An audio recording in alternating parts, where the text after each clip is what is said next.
Мусулман айлана чөрөдөгү адамдарга жүрүм туруму, адеп аклагы менен үлгү. Ошондуктан биз сүйлөө адебин сактап, өзүбүзгө жана башкаларга зыян тийгизип албагыдай болушубуз керек. Бул видеодо пайгамбарыбыздын үлгүлүү жашоосунан алынган сүйлөө адептерин сунуштайбыз. Биринчи, ашыкча сүйлөөдөн сактануу. Пайгамбарыбыз саллаллаху алейхи ва саллям айтты: пайдасыз нерсени таштоо исламдын коозугунан. Экинчи, жакшы сөз сүйлөө, болбосо унчукпо.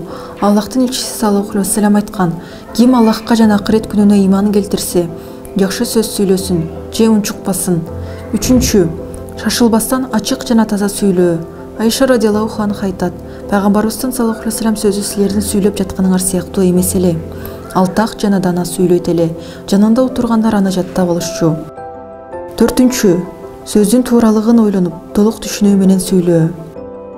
Бешинчи, орчундуу жана мазмундуу сөздү 3 жолу кайталоо.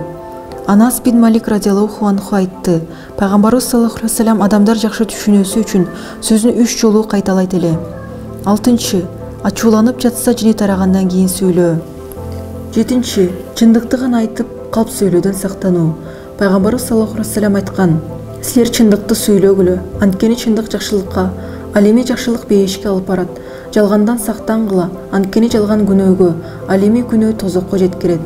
Сегизинчи, күнөөкөр жана бузук адамдарды мактоодон качуу. Пайгамбарыбыз саллаллаху алейхи ва саллям айткан: эгер бузук адам макталса, Аллах таала ачууланат жана арш титирейт.